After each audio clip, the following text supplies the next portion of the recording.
Ginalit ng OKC si LBJ, sinupalpal ba naman ng payat na rookie na si Chet Holmgren. Nangunguna na sa Rookie of the Year race, si Holmgren inungusan na nito si Wembanyama na hindi nakapaglaro kahapon dahil naapakan nito ang paa ng isang ballboy dahilan ng kanyang injury.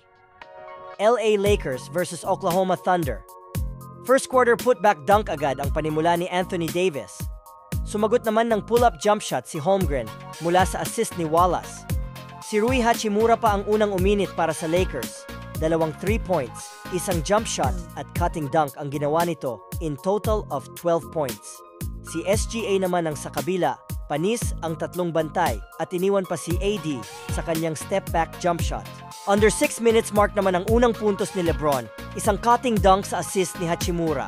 Start of second quarter, pinanis ni Chet Holmgren ang driving layup ni LeBron. Sinupalpal ang tira nito. Nanggigil naman si LeBron bumawi ng block kay Aaron Wiggins. Pero sa kanya pa rin ang bola at pinasa kay Williams sa 3 sablay nga lang. No problem kasi to the rescue si Holmgren for putback dunk, biglang hype ang OKC. Dikit lang ang laban sa first half nang biglang uminit si LeBron at si D'Angelo Russell 11 points coming off the bench. Nice contested layup naman ang ginawa ni Davis at alley-up dunk ni Reddish mula sa assist ni Austin Reeves. Entering second half, biglang lobo ang lamang ng Lakers dahil kay LeBron James at Anthony Davis. Atake sa 3 at sa loob ng paint, walang magawa ang depensa ng Oklahoma sa tuwing bumuwelo si LeBron. Ginagamitan ng lakas ng kanyang katawan. Under 5 minutes left, umambag din si Reeves. Nang 2 3 nag-contest pa ang LA para sa N1 play dahil dumaplis ng kaunti ang daliri ni Kenrich Williams sa siko nito. Last 3 minutes, humabol pa ng isang 3 si Davis, angat sa 16 points ang lamang ng Lakers. Score, 107-91. Last and final quarter, nagkabanggaan na lang ang players ng Oklahoma dahil kay King James tumalsik pa si Holmgren.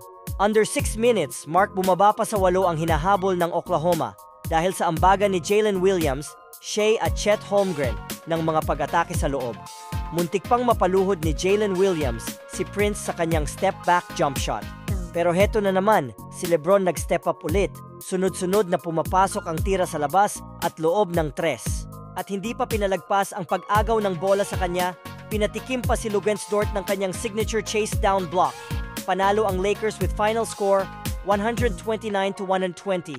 Ginalit ng OKC si LeBron gumawa tuloy ng new season high na 40 points with 7 rebounds at 7 assists. Leading scorer naman sa OKC si Shai with 34 points. Maraming salamat po sa panunood mga Lodi. Baka pwede pong pa-follow or subscribe for more basketball game highlights. Kung medyo mabigat po yung gawin, kahit isang like, share, or comment na lang po. Merry Christmas sa inyong lahat!